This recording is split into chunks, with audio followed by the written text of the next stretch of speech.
Bonjour à tous, on se retrouve encore pour une nouvelle vidéo critique. Je vais essayer de vous expliquer ça très rapidement parce que ça risque d'être une vidéo un petit peu longue. Je vais essayer de faire ça en très concis, mais j'ai beaucoup de choses à dire et en fait j'aurais pu le faire en plusieurs vidéos. Je voyais pas trop l'intérêt en fait parce que je vais vous faire une review à la fois littéraire et cinématographique du château solitaire dans le miroir. Du coup la vidéo sera divisée en 4 parties. D'abord je vais vous faire un résumé de l'histoire en général, peu importe le support. Ensuite ce sera mon avis sur le roman que j'ai lu en premier. Ensuite mon avis sur les mangas que j'ai juste ici derrière. Et enfin mon avis sur le film d'animation qui est sorti récemment. J'ai pas mal de choses à dire. Parce que n'empêche, même si c'est une même histoire, il y a 3 supports différents, dont un manga de 5 tomes et un film d'animation de presque 2 heures. Donc ça peut sembler bizarre de faire tout dans une seule vidéo et de se dire que ça peut être bâclé, que je vais louper des choses, mais en fait, j'ai lu et vu les 3 supports très rapidement les uns à côté des autres. Et du coup, j'ai vu ça en février en fait. Et là, on est déjà le 12 mars. Donc mine de rien les détails me partent de ma mémoire en fait, donc j'essaie de faire ça assez rapidement. Et je voulais pas consacrer toute une vidéo pour le roman, toute une vidéo pour le manga, toute une vidéo pour le film, sachant qu'il y a des choses extrêmement similaires et que j'ai envie de faire ça un peu comme une comparaison finalement. Alors pour ceux qui sont intéressés uniquement par le review soit du roman, soit du manga, soit du film d'animation, je vous mettrai les timecodes ici pour passer directement à la review en question, parce que comme je disais, je passais pas mal de temps sur chaque support en fait, sachant que j'ai commencé par le roman, ensuite j'ai vu une film d'animation et après j'ai lu les mangas, mais je parlerai du film d'animation à la fin. Là je vous mettrai les timecodes pour que vous puissiez aller directement à ce qui vous intéresse, ou alors vous regardez toute la vidéo. C'est pour ça que j'essaye de faire un truc assez rapide, pour pas que la vidéo dure 40 minutes, ce serait un peu chiant. Mais j'espère pas, mais je vais essayer de faire ça bien. Alors on va commencer par le roman qui est le support originel de l'histoire. C'est pas un manga qui a été ensuite adapté en roman, c'est d'abord un roman qui est sorti. Il a été écrit par Mizuki Tsujimura, donc je vous mettrai le nom et la petite photo de la petite dame ici. C'est du coup un roman de base écrit en japonais par une japonaise. C'est pour ça que je dis que c'est pas une adaptation d'un manga, parce qu'en général c'est plutôt ça, soit un manga qui est adapté en animé ou en roman ou en film d'animation. Là le support original c'est un roman. Et il y a beaucoup de choses à dire sur ce roman. Alors un résumé rapide de l'histoire. On parle d'une petite fille de 12 ans, Kokoro Anzai, qui a commencé le collège en fait, qui est dans sa première année de collège, mais qui s'y sent pas bien du tout pour plein de raisons différentes qui seront expliquées. Du coup elle finit par abandonner le collège et elle passe ses journées chez elle en fait. Et alors qu'elle allait passer une nouvelle journée toute seule dans sa maison, soudain il y a son miroir qui s'allume en fait, enfin qui se met à briller, et elle se retrouve aspirée par ce miroir et donc elle le traverse, et quand elle rouvre les yeux elle voit un immense château médiéval en fait, perdu au beau milieu de nulle part avec rien d'autre autour, juste un immense château, et elle rencontre une petite fille avec un masque de loup, dont on ne voit pas son visage, qui s'appelle Mademoiselle Lou. Elle lui explique que 6 autres collégiens comme elle se retrouvent plongés à travers leur miroir pour découvrir ce grand château. Et ils ont jusqu'au 30 mars, si je me trompe pas, de l'année d'après, donc pratiquement un an en fait, parce que je crois que c'est en avril le début de l'histoire, donc pratiquement un an, pour tous les jours pouvoir venir au château à travers leur miroir. Et en fait ils ont une mission qu'ils peuvent accomplir, c'est-à-dire que dans cet immense château, il y a une clé qui sert à ouvrir la chambre des souhaits, et la chambre des souhaits peut réaliser le souhait d'une personne du château, enfin d'un des 7 collégiens en fait.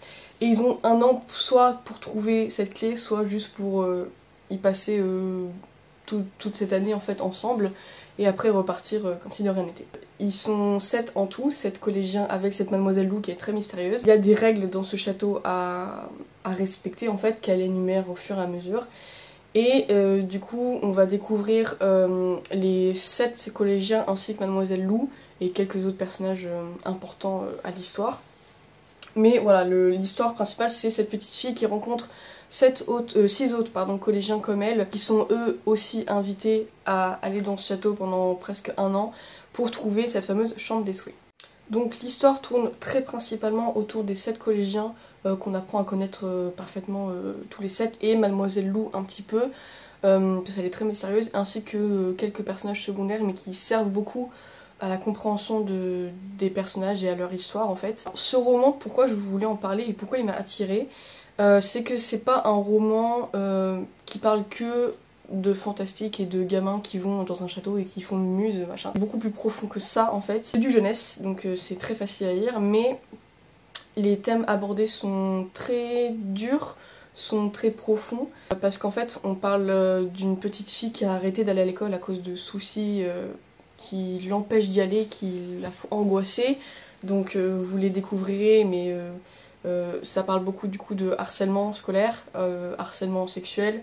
Je parle pas que de Kokoro, hein, enfin, on va découvrir l'histoire de tous les collégiens en fait.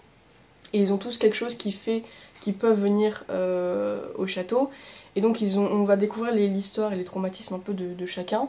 Mais c'est vrai qu'il y a des sujets très durs, très forts, très profonds abordés. Donc oui, tout ce qui est harcèlement, tout ce qui est agression sexuelle, tout ce qui est relations toxiques ou pression familiale, il y a plein de sujets comme ça qui sont traités à merveille, mais qui sont extrêmement présents. C'est pour ça que je dis que c'est un peu trigger warning, de faire un peu attention. Surtout quand on est des personnes qui avons vécu ça. Alors ça n'a pas été mon cas.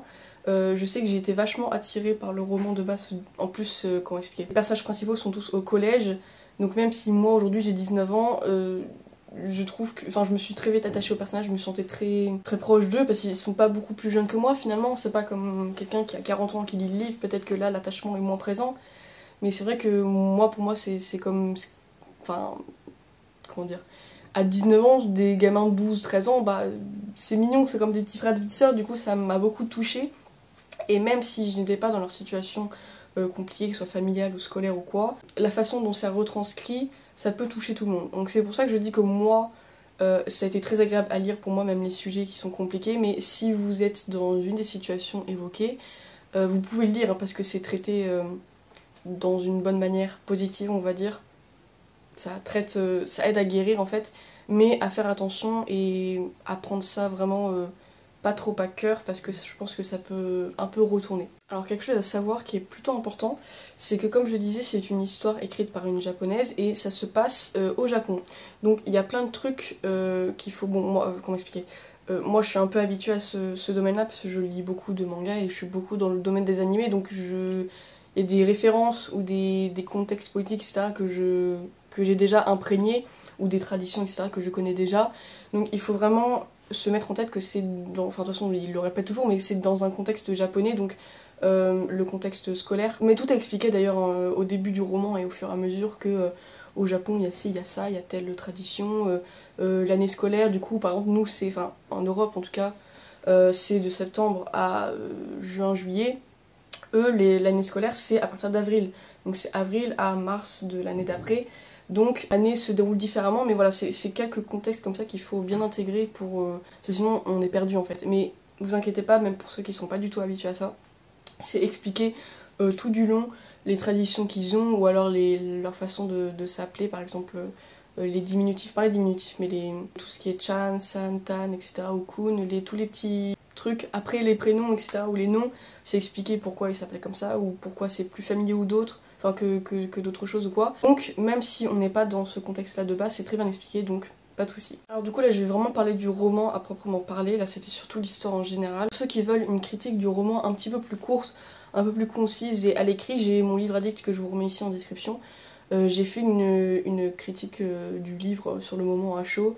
Et j'ai fait aussi celle du manga, mais je vous en reparlerai au moment venu. Mais donc voilà, si vous voulez une critique un peu plus rapide, vous pouvez aller sur mon livre addict directement. Alors, Le Château solitaire dans le miroir, c'est un roman d'environ 500 pages, je crois. C'est un jeunesse. Alors, je crois que normalement c'est un jeunesse, c'est écrit jeunesse, mais moi, quand j'ai été le chercher à la FNAC, ils me l'ont mis dans Young Adult. Donc, je me base sur sur l'âge des personnages principaux. Ils sont tous au collège et on est du point de vue de la collégienne. Donc, selon moi, c'est un jeunesse. Mais c'est un jeunesse à prendre avec des pincettes parce que, comme je disais, c'est des sujets très difficiles. C'est traité, comment expliquer, bah, on a le point de vue du personnage principal qui, elle, vit des choses horribles, donc forcément on a son point de vue, on a son ressenti intérieur, donc on est vachement plongé en fait dans le truc. Donc c'est un jeunesse, mais à faire attention, si vous le lisez, enfin si vous avez un enfant ou un petit frère, petite soeur qui veut lire, mais qui est un peu jeune, vous pouvez lui lire, mais rester auprès de lui peut-être pour lui expliquer, parce que il y a certaines choses aussi qui, comme on a le point de vue d'une petite fille elle-même de 12 ans, Elle a aussi des réactions normales par rapport à ce qu'il vit, mais complètement disproportionnées d'un regard extérieur. Faudrait pas que ce soit des choses qui soient intégrées de la mauvaise manière pour un enfant. Donc c'est adapté pour les jeunes. Il n'y a pas de choses choquantes. Il y a des choses très dures, mais il n'y a pas de gore, il n'y a pas de trucs horribles, il n'y a pas de gros mots, il y a pas de... C'est vraiment adapté.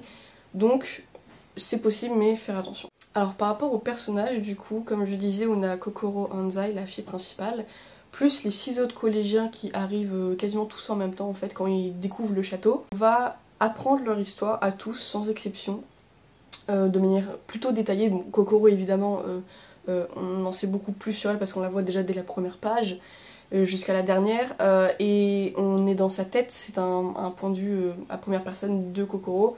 Donc on est dans sa tête, on est dans son cœur, dans ses sentiments, dans sa vie de tous les jours. Quand elle ressort du château et qu'elle voit plus les autres enfants, nous on est avec elle, donc forcément ça crée un lien particulier, mais on s'attache extrêmement vite et extrêmement bien à tous les personnages. Et peut-être que c'est parce que c'est des enfants qui en plus sont dans certaines difficultés, mais l'attachement il est tellement puissant, je saurais pas comment l'expliquer, encore une fois c'est sûrement très subjectif parce que bon je suis un peu plus vieille qu'eux, mais moi je l'ai vraiment ressenti comme si j'étais avec des copains en fait. Je me suis un peu imaginée comme si j'étais au collège moi-même. En plus le collège je trouve que c'est un peu une période assez difficile pour tout le monde, même pour les personnes qui n'ont pas été victimes de harcèlement ou quoi. C'est une période assez compliquée, on passe quand même d'une petite école avec plein d'enfants à une école beaucoup plus élargie, on croise beaucoup plus de monde, le contexte avec les profs il est différent, enfin il y a plein de choses comme ça, même si ça se passe au Japon. Il y a ce truc aussi de passer d'une petite bulle où on connaissait un peu tout le monde à la cour des grands en fait on va dire, même si ça se réitère après au lycée c'est beaucoup moins violent. Donc le collège ça reste une période de la vie je pense très importante et très marquante pour beaucoup de gens, que ce soit en positif ou en négatif, donc moi ça m'a vraiment replongée à cette période là, et quand je lisais je m'imaginais avec eux au château en fait la moi de quand j'avais 12, 13, 14 ans. Et ça m'a beaucoup touchée. Les personnages sont vraiment très attachants, même avant qu'on puisse découvrir un peu leurs histoires personnelles, parce qu'il y en a qui sont un peu plus mystérieux que d'autres ou un peu plus renfermés, donc ils ont tendance à être un peu plus secrets. Dans leurs réactions et dans leur façon de s'exprimer, on comprend plein de choses et on sait pourquoi ils sont secrets, on devine un peu parfois ce qu'ils ont vécu. Et le fait qu'ils l'énumèrent que plus tard, après dans le roman, ça rend tout réel en fait, et se dire que ces enfants-là, les situations qu'ils vivent au quotidien, c'est des choses réelles en fait, c'est des choses qui peuvent arriver à plein de gens malheureusement. Il y a certaines situations qui sont un peu plus spécifiées que d'autres, qui sont un peu plus précises, donc ce sera pas les mêmes contextes, mais c'est comme le harcèlement scolaire, malheureusement j'aurais pas de chiffres à dire comme ça, mais encore plus au Japon j'ai l'impression, vraiment une chose banale j'ai envie de dire, qui concerne une grosse majorité des étudiants. Donc c'est quelque chose dans lequel beaucoup de gens, beaucoup de lecteurs peuvent se retrouver.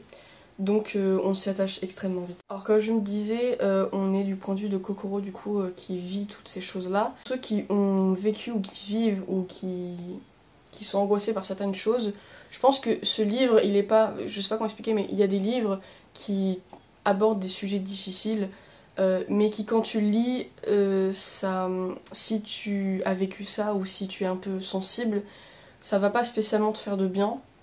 Mais alors ce roman-là, alors toute la partie au début où on découvre un peu où ça met le contexte, c'est difficile parce qu'on est dans la peau de la petite fille qui subit ça, qui subit ces choses autant physiques que mentalement, et c'est horrible parce que t'es vraiment avec elle mais tu peux rien faire en fait. Mais tout le long du roman en fait, quand on a les personnages avec leurs histoires et leurs traumatismes on va dire, c'est un livre qui guérit. C'est un livre qui guérit autant les personnages eux-mêmes parce qu'ils se confient et ils finissent par guérir peu à peu. Mais ça nous guérit aussi nous parce que déjà on voit que eux ils s'améliorent, ils vont de l'avant. Mais du coup, bon, moi encore une fois c'est quelque chose à part, donc peut-être que c'est subjectif parce que j'ai pas vécu ce genre de choses, mais pour les personnes qui l'ont potentiellement vécu, il y a beaucoup de mots rassurants qui sont du coup adressés aux personnages dans le livre, mais si toi tu l'as vécu, c'est comme si on te parlait à toi-même en fait, c'est comme un gros câlin, en fait ça fait du bien, ça réconforte et ça donne des solutions évoquées du coup pour les personnages qui peuvent être évoqués pour des personnes dans la vraie vie. Il y a des mots doux, il y a des mots rassurants, il y a des encouragements, donc c'est des thématiques très difficiles à aborder, mais extrêmement bien traité et c'est comme mettre un petit pansement en fait sur une blessure. J'aime bien dire des petites métaphores comme ça. Alors pour ce qui est de la lecture en elle-même, j'y m'attendais pas du tout parce qu'en fait, du coup comme je disais c'est un roman de 500 pages, j'étais pas du tout habituée avant ça de lire des aussi gros romans, je l'ai fini très vite, hein, 3-4 jours, quelque chose comme ça. Le début est un petit peu lent, en fait non c'est pas lent parce que le contexte est hyper important, on découvre la petite fille, on découvre un peu ce qu'elle vit, on voit tout de son point de vue, donc on voit un peu la monotonie de sa vie où elle se lève le matin, elle a rien à faire parce qu'elle va plus à l'école, elle est renfermée sur elle-même parce qu'elle a l'impression que personne la comprend, etc. Donc on a vraiment un contexte au début très difficile, très renfermé, mais très vite du coup il y a le truc avec le miroir qui met un peu plus d'action et il commence à mettre l'histoire en place. Et il faut savoir que du début, je pense, je sais pas si dès la première page, mais du début à la fin, il y a des foreshadowing. Mais alors, je n'ai jamais vu ça, c'est incroyable. En fait, c'est pas des foreshadowing, comment expliquer? C'est des trucs très logiques qui se rajoutent tout au long de l'histoire en fait, et qui pendant le dernier quart du livre, parce que clairement, bon, tout le roman est excellent, hein, j'ai mis 20 ou 19 je crois. Le dernier quart c'est autre chose parce qu'il y a toutes les révélations de toutes les questions qu'on se posait depuis le début du roman en fait. Chaque révélation, tu te souviens du foreshadowing en question qu'on t'a donné et t'as même pas besoin de relire le roman, tu te dis oh, purée c'est vrai, elle a dit ça à ce moment-là et en fait je savais pas qu'il y avait un double sens derrière ou quoi. Plein de choses comme ça et franchement j'ai pas compté le nombre de foreshadowing mais c'est incalculable et c'est génial. Et clairement le dernier quart du roman, dès que tu tournes une page t'es en mode mais qu'est-ce qui se passe? C'est le bordel, c'est génial et j'avais un énorme sourire aux lèvres en mode c'est incroyable, surtout que le dernier quart il est très porté action.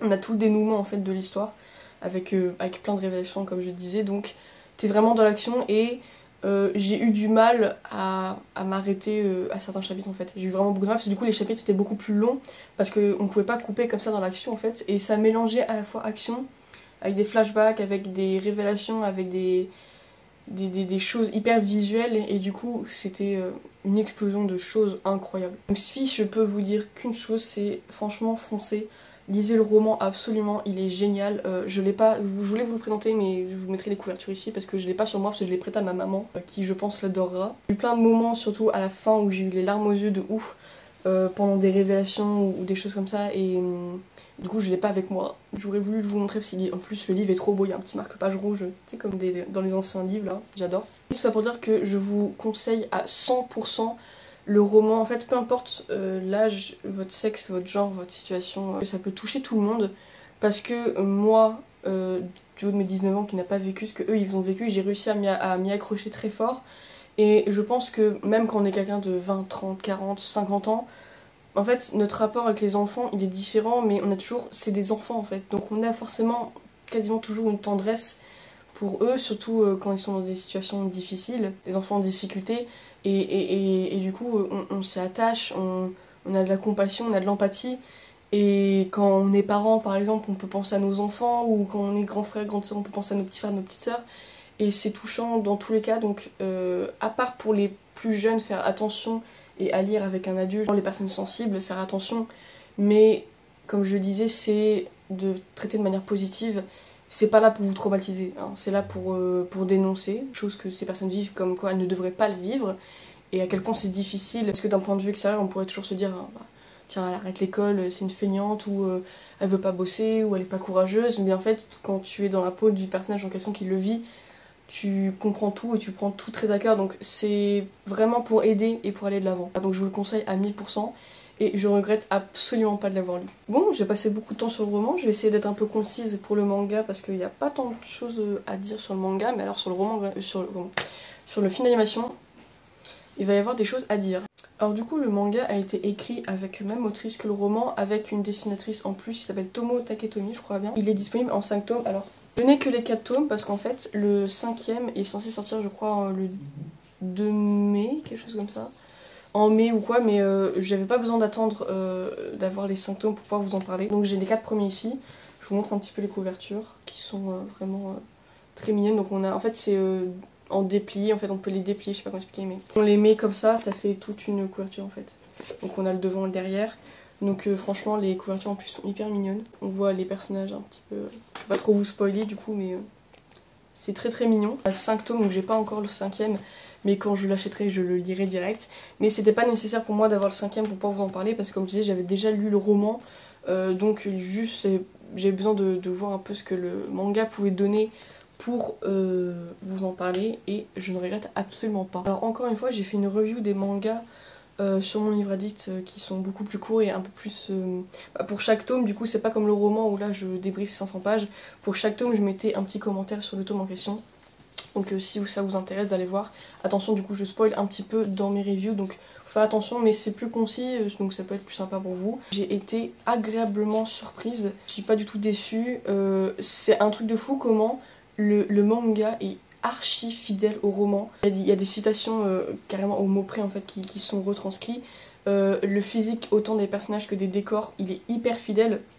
Pour vous montrer un petit peu du coup les personnages. Du coup là on a Kokoro, Mademoiselle Lou avec les personnages d'autres derrière. Dans le roman ils sont pas mal décrits physiquement, on s'imagine à quoi ils ressemblent. Je vais vous montrer d'ailleurs un petit peu l'esthétique à l'intérieur, je sais pas si on va bien voir parce que je galère un petit peu. Mais les personnages c'est vraiment très mignon. Donc vous voyez les passages un petit peu plus difficiles avec le collège, tout ça. Et les personnages sont très mignons, donc franchement les dessins sont trop chou. Pardon, c'est pas du tout ça que je voulais dire. Ce que je veux dire, c'est que dans le roman, c'est très visuel, mais ils ont imaginé ça dans le roman. Bon, après, c'était en collaboration avec l'autrice aussi, donc je pense qu'elle a donné un peu de son imagination pour donner un peu les directives sur comment les dessiner. Mais c'est hyper fidèle. Même le château, même Mademoiselle Lou et les foreshadowing par exemple. Forcément, dans un roman sans illustration et un manga, du coup, beaucoup moins textuel et beaucoup plus illustré. Les foreshadowing sont adaptés, mais ils sont adaptés de très bonne manière en fait, c'est-à-dire que c'est beaucoup moins parlé forcément, c'est beaucoup plus visuel, des choses en arrière-plan, ou des personnages se regardent dans les yeux d'une manière un peu mystérieuse, ou des choses comme ça, et c'est hyper bien retranscrit franchement. J'ai été agréablement surprise, surtout qu'en plus j'ai lu le manga très peu de temps après avoir lu le roman, donc j'avais vraiment tout en tête, et à chaque fois que je voyais quelque chose de similaire, donc quasiment à chaque page, hein, j'étais en mode... c'est trop plaisant parce que ils auraient pu, parce que c'est quand même pas facile en fait de retranscrire un roman en manga je pense. Et il y a 5 tomes en tout et c'est ni trop peu ni pas assez. C'est pas du tout rushé, c'est pas du tout non plus trop lent à rajouter des choses inutiles ou des longueurs qui font un peu souffler. Là en fait il y a tous les détails qu'il faut, il y en a pas à ma connaissance qui manquent et il y a tout ce qu'il faut pour comprendre l'histoire de A à Z pour avoir énormément de détails. Je suis pas sûre qu'il y ait beaucoup de choses qui manquent au manga qu'il y avait dans le roman franchement. Donc l'adaptation est hyper réussie je trouve. Donc c'est pour ça que je disais si jamais il y a des gens qui sont pas trop motivés pour lire un roman de 500 pages ou des gens qui sont un peu plus habitués au support de manga par exemple, c'est pas énorme, ça se lit très vite. En une journée vous avez fini les 5. Hein. C'est une très bonne alternative parce qu'elle est extrêmement fidèle au roman donc vous perdrez rien à lire le manga. Même si je vous conseille quand même de lire le roman pour... la beauté du livre. Du coup je vous conseille vraiment de le lire, même si vous avez lu le roman, je pense que ça vous fera hyper plaisir de lire le manga. Parce que déjà il est très très bon. Là on a une petite photo de Ryu. Je sais jamais le prononcer parce que si je le prononce à la japonaise c'est ridicule parce que je suis française, je suis en mode... Pardon. D'ailleurs, petit aparté, Masamune. Masamune vraiment, cœur. Alors on va passer à la partie du film d'animation. Je vais vous donner d'abord quelques détails techniques. Du coup il a été réalisé par Keiichi Hara et il est sorti en France, mais non pas... Au Japon je crois qu'il est sorti en 2022, mais en France il est sorti en septembre 2023. Encore très récent pour une sortie filmique. C'est pour ça que y a beaucoup de choses qui jouent dans mon visionnage. Bon, j'ai un site moi qui me permet de voir plein de films qui sont sortis très récemment. Je l'ai trouvé sur mon site, mais alors la traduction... du coup je l'ai vu en VO forcément, enfin on va se faire. La traduction était pourrie, genre vraiment pourrie. C'est-à-dire qu'il y a des... Enfin je suis une habituée encore une fois des animés, donc il y a des expressions ou des mots que je reconnais. Quand ils étaient transcrits en français, c'était traduit à la littérale en fait, avec des vouvoiements complètement inutiles ou des... Bref, la traduction était pourrie, mais je pense pas que ça n'ait joué vraiment sur mon avis final, parce que j'ai fini le roman. Je l'ai fermé 1 heure après, je regardais le film d'animation. Donc j'ai vraiment rushé juste après.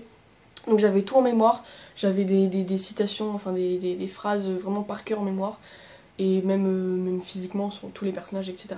Je trouve que le film n'est pas réussi. Et un peu compliqué parce que si t'as pas lu le roman ou le manga, Je pense pas que le film soit mauvais, pas excellent non plus. Bon, je compare avec quelque chose qui n'a rien à voir, mais par exemple Your Name, c'est pas le support original, il me semble. C'est un film excellent, que tu aies vu le support original ou non, c'est un film qui a tout parfaitement excellent selon moi. Autant dans les musiques que dans les dessins, l'animation, etc. Le film du château solitaire dans le miroir, l'animation n'est pas mauvaise, les dessins sont pas mauvais, c'est mignon, c'est joli, et plutôt coloré, c'est plutôt bien adapté par rapport au roman, dans les couleurs, dans l'ambiance. Ça là-dessus, il n'y a rien à dire. Mais alors là, on parle d'un film d'un peu moins de 2 heures, 1h56 si je me trompe pas. Censé résumer un roman de 500 pages ou un manga de 5 tomes. Je sais pas si c'était honnêtement faisable. Peut-être qu'un animé aurait été plus apprécié, je pense, parce que même un animé de 12 épisodes, hein, ça suffisait largement. Ça a été rushé de ouf, en fait. C'est-à-dire qu'on a les éléments principaux. On a la présentation vite fait des personnages, on a le château, Mademoiselle Lou, Kokoro, on a tous les personnages, le contexte des enfants, de leurs difficultés, de pourquoi ils sont au château. Mais en fait, il y a des personnages, on ne connaît même pas leur histoire quasiment. J'ai un exemple comme ça qui me vient, je crois, mais c'est Ureshino en fait. À un moment dans le roman ou dans le manga, décide de faire quelque chose en fait. Il décide, il dit tiens, au 2e semestre je vais faire ça. Le truc c'est que c'est expliqué pourquoi il veut faire ça. Et c'est expliqué aussi pourquoi après il le fait, pourquoi il revient, etc. Dans le film, on ne dit pas pourquoi il avait arrêté cette chose-là avant et pourquoi il la reprend et pourquoi il re-arrête. Et on ne sait pas pourquoi, ça sort de nulle part en fait. Et on connaît pas le personnage parce qu'on ne sait pas ce qu'il a vécu, on ne sait pas pourquoi il a décidé pourquoi il a fait ce choix en fait. Ça sort de nulle part comme ça, en mode tiens j'ai envie de faire ça. Et c'est pas expliqué, et il y a plein de détails comme ça qui sont hyper... qui sont complètement annihilés en fait. Je suis pas sûre de la définition de ce mot. Bref, ça a complètement été zappé en fait. Plein de détails sur tous les personnages comme ça qui sont affolants en fait. Kogoro encore on a de la chance parce que c'est le personnage principal. Donc dès la première seconde du film on est dans sa peau, on est dans sa chambre avec elle, donc on comprend un peu ce qui se passe. Mais plein de détails même sur son histoire à elle qui sont zappés. Ou des émotions qui sont passées à la trappe. Elle vient de vivre un moment traumatisant et au bout de 2 secondes en fait elle oublie tout parce qu'elle a un autre truc à faire. Non, c'est pas bien fait en fait, c'est pas réaliste. Peut-être que c'est ma faute d'avoir lu le roman d'avoir lu le roman avant de lire le film, avant de regarder le film pardon. Peut-être que j'aurais dû faire l'inverse, j'aurais été plus agréablement surprise par le roman du coup par la suite. Mais ça m'aurait cassé un truc parce que j'aurais pas eu les révélations telles quelles en fait et ça m'aurait gâché le truc. Surtout qu'en plus, encore une fois, par exemple, les foreshadowing, on a dans le film, ils sont là, mais pareil, il y a, pour ceux qui ont lu, la relation qu'entretient Rion, du coup, avec un autre personnage féminin. Pourquoi ça sort d'où, en fait? Enfin, ça existe dans le roman, et c'est expliqué, et les foreshadowing, ils sont là pour ça. Mais dans le film, en fait, on nous en parle pas du tout de tout le film. Et les 10 dernières minutes, on fait, en fait, tiens, lui, c'est ça pour elle, et tout... Genre, ça sort d'où en fait? C'est que moi je suis contente qu'ils aient gardé ce truc hyper important, sachant que c'est genre le dénouement de l'histoire et que c'est archi important de parler de ça. Mais pourquoi ça n'a pas été, même en foreshadowing, pourquoi ça n'a pas été montré avant? C'est rushé et on comprend rien. Et en fait, je pense que si tu regardes le film en premier, tu captes un peu l'histoire, hein, tu captes un peu le truc des personnages qui ont une vie difficile et qui finissent par vivre ensemble dans un château et devenir copains. Mais voilà, c'est ça en fait, c'est des gamins qui sont en difficulté, qui deviennent copains et happy end. Voilà, c'est ça le film et c'est horrible parce que ça retranscrit tellement pas la profondeur du roman et du manga, de toutes les thématiques abordées, même ça c'est rushé. On parle du harcèlement vite fait en mode oh là là, machin, elle s'est fait tirer les oreilles à l'école et elle est un peu triste, elle va plus au collège. Genre non, c'est tellement pas ça, c'est tellement plus profond, c'est tellement plus difficile. Après peut-être parce que dans le film du coup, on n'a pas c'est toujours la première personne, mais on n'a pas dans la tête complètement de Kokoro comme on l'est dans le roman. Et peut-être que ça joue aussi sur les émotions montrées. Mais ouais, ça manque de profondeur en fait, ça manque de poignant. Parce que quand tu lis le roman, ou le manga d'ailleurs, même plus le roman, t'as les larmes aux yeux, tu ris, tu te sens avec eux, en fait, tu te sens intégré. Qu'en fait, dans le film, t'as tes spectateurs. T'es pas du tout dedans en fait, t'as pas de compassion pour les personnages, vraiment pas. Je me suis pas attachée du tout. Même pour Masamune qui est mon personnage préféré, il a été zappé, il parle 2 fois dans le film, on le voit jamais, on sait pas pourquoi il agit comme ça, on sait pas pourquoi il est un peu, pas méchant, mais pourquoi il est un petit peu franc, pourquoi il est un peu cru dans sa façon de parler, rien n'est expliqué, tout est survolé. et ils en ont fait des personnages creux et qui ont des souffrances certes, mais qui n'ont pas l'air de vouloir aller de l'avant, qui n'ont pas l'air de souffrir non plus. On dirait qu'ils ont des problèmes, mais franchement c'est pas grave, c'est la vie. Non, non, non en fait, non. Et c'est décevant, franchement c'est décevant. Et alors ça j'ai trouvé ça très décevant. Le physique des persos, en général ça va, c'est plutôt bien respecté. Bon après ils ont des physiques plutôt classiques, hein, mais c'est plutôt bien respecté avec ce qu'ils avaient dans le roman, parce que du coup je crois que le manga est sorti... Non, le manga est sorti après, puisqu'il est encore en production, donc je sais pas s'ils ont travaillé avec l'autrice du roman pour faire le film, peut-être pas du coup, parce que je sais pas si elle aurait accepté un truc comme ça, bref.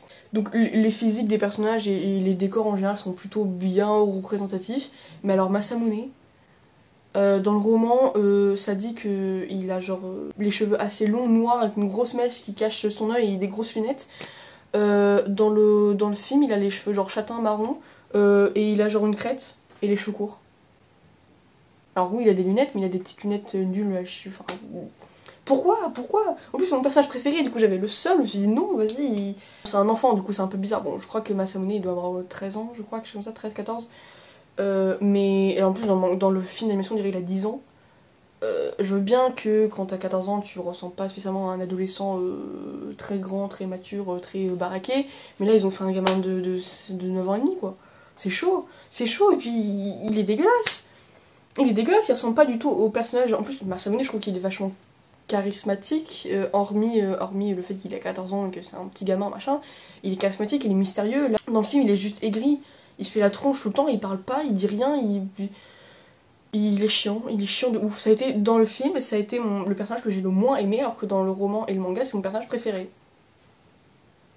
Pourquoi, je ne sais pas, mais ça m'a dégoûté, vraiment, j'étais trop dégoûtée. Donc, en dehors de tout ça aussi, ce qui fait que c'est pas un film qui transcende vraiment, c'est qu'en plus la bande son, je me souviens pas comme ça avoir eu des musiques qui m'ont pris aux tripes en fait, qui m'ont mise dans l'action. Alors les musiques sont pas mauvaises, hein, loin de là, ça met dans l'ambiance. Peut-être une mauvaise chose de comparer parce que c'est sûrement pas les mêmes moyens, etc. Mais Your Name, chaque musique, bon, en dehors que Radwimps soit un groupe exceptionnel et que je l'écoute tout le temps, les musiques, elles sont mais profondes de ouf. Elles prennent aux tripes, elles te mettent dans l'ambiance, elles te font pleurer, elles te font rire. Là, les musiques, bon, oui, elles sont sympas, mais ça casse pas trois pattes à un canard, quoi. Donc, la conclusion de ce film, c'est que si vous avez pas... Enfin, si l'histoire de base vous intéresse, mais que vous savez pas quoi choisir comme support, vous vous dites, bah vas-y, un film c'est plus rapide, ça va peut-être être moins long, et puis je suis plus habituée à regarder des films d'animation plutôt qu'à lire un roman ou lire un manga. Je peux comprendre, parce que j'ai failli faire la même chose, d'ailleurs, avant de recevoir le roman, je me suis dit, tiens, je pourrais regarder le film avant.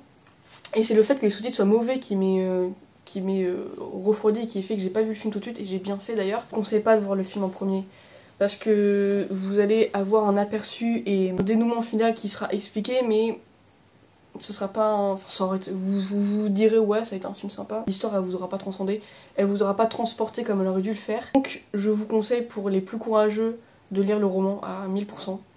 Vraiment, lisez le roman, c'est des trois supports, c'est le meilleur évidemment, puis c'est le support original. Puis un roman de 500 pages, c'est incomparable en termes de détails, c'est comme Harry Potter ou n'importe quel autre livre, évidemment. Même s'il y a plein de films, ça peut pas autant bien être retranscrit que dans un roman de 500 pages. Donc vraiment, lisez-le. Si vous êtes un peu moins courageux ou que vous préférez le support manga, lisez le manga, il est excellent et vous raterez rien du roman. Vous n'aurez pas besoin de lire le roman par la suite, ça retranscrit vraiment quasiment parfaitement. Et ensuite, seulement si vous avez vraiment kiffé l'histoire, vous pouvez regarder le film, mais le regardez pas pour découvrir l'histoire parce que c'est pas bon. Donc lisez, franchement lisez, ça vaut le coup. Ne regardez pas le film, ou alors vraiment en dernier, mais ne regardez pas le film. Donc je vais essayer de m'arrêter là, je ne sais pas combien de temps dans la vidéo, j'espère qu'elle sera pas trop longue. Je sais que c'est pas le plus agréable à regarder des vidéos longues, en plus quand c'est des critiques littéraires, même s'il y a un peu de critiques cinématographiques, c'est pas le plus agréable à regarder. Donc j'essaie de concire ça. Mais c'était important pour moi de vous parler de cette œuvre là parce qu'elle m'a vraiment beaucoup marqué. Quand j'ai fermé le roman, j'ai senti un vide de ouf et je me suis dit il faut que j'en parle. Je sais pas à qui mais il faut que j'en parle. Et vu que personne autour de moi ne l'a encore lu, c'était trop compliqué pour moi de me dire mais lisez-le, c'est trop bien. Bon je l'ai prêté à ma mère, elle l'a pas encore lu mais... Je me disais mais c'est trop bien, vraiment, c'est incroyable, lisez-le, et je peux pas forcer les gens à lire des choses que j'aime parce que voilà, chacun ses goûts, mais je suis sûre à 99% que tout le monde peut aimer cette histoire. C'est une histoire qui marque, même si j'ai pas vécu ce que les personnages ont vécu, je connais des gens qui sont dans ces situations, et on s'y attache, et c'est tellement réel, c'est tellement quelque chose qui peut arriver à tout le monde que ça marque forcément. C'est pas en dehors du fantastique avec le château, etc. C'est pas un truc avec des créatures mystiques, des loups-garous, des vampires, un truc qui arrive que dans les films. Là c'est un truc qui peut arriver. Le contexte des traumatismes, il peut toucher tout le monde, surtout les enfants et les adolescents. Donc je pense qu'il marque beaucoup. Et je regrette à 0% de l'avoir lu et d'avoir... Enfin si, j'ai lu le film, je regrette un peu, mais soit. Je vais vous mettre comme d'habitude mes réseaux ici et aussi mon... Alors j'ai mis dans la vidéo précédente d'ailleurs un compte cosplay en fait sur Instagram. Alors je cosplay depuis très peu de temps, hein, donc soyez indulgents avec moi. Ça fait depuis octobre je crois, donc octobre 2023 pardon, donc c'est assez récent. J'ai pas beaucoup de cosplay mais ça m'amuse. Et j'ai fait un cosplay de Masamune du coup, très récemment. Il est pas excellent parce que Masamune c'est pas le personnage... le plus transcendant physiquement, c'est pas comme un perso de Genshin Impact avec plein de paillettes, plein de costumes, plein de cheveux partout. Là c'est vraiment un mec avec des lunettes, une Game Boy et une mèche devant les yeux quoi, donc voilà. Mais ça m'a fait plaisir de le cosplay et je trouve ça rigolo, donc si ça vous intéresse d'aller voir, je vous mets mon compte cosplay aussi. Mais aussi du coup dans la description, mon profil Livre Addict si vous voulez suivre aussi mes lectures dont je vous parle au fur et à mesure du temps, etc. Je pense que dans les semaines à venir, enfin en tout cas dans les vidéos à venir, j'aimerais vraiment beaucoup vous parler de Killing Stalking. Donc encore une fois ils sont ici. N'allez pas le lire comme ça sans explication parce que vous n'allez pas comprendre et vous allez... Attendez peut-être que soit je fasse la vidéo ou regardez une vidéo de quelqu'un qui en parle sérieusement d'abord, parce que c'est pas un webtoon à lire à la légère, clairement pas, surtout avec les sujets dont ça parle et les personnages, etc. Bref, c'est pas une vidéo faite pour ça, mais je vous en parlerai parce que c'est, je pense, l'œuvre qui m'a le plus marqué à vie, autant en positif qu'en négatif. Voilà. Donc je suis très contente de vous avoir retrouvé pour cette vidéo, j'espère qu'elle sera vraiment pas trop longue parce que je vais essayer de faire un truc de 25 minutes. Ça, je dis ça, je suis sûre que là au montage je suis en train de suer parce qu'elle fait pas du tout 25 minutes, mais excusez-moi pour la longueur de cette vidéo, je vais essayer de conclure très vite. Donc je vous laisse me retrouver sur mes réseaux si vous souhaitez, sur Livre Addict, et vous pouvez me laisser un commentaire et un j'aime ou un j'aime pas si ça vous a pas plu. Me donner vos commentaires sur la vidéo et sur potentiellement l'histoire, que ce soit roman, film d'animation ou manga, si vous l'avez lu ou vu. Ça m'intéresse beaucoup de voir vos avis, donc j'attends vos retours et puis peut-être qu'on se reverra bientôt pour encore une fois la revue de ACOTAR. On se retrouve très bientôt pour une nouvelle vidéo.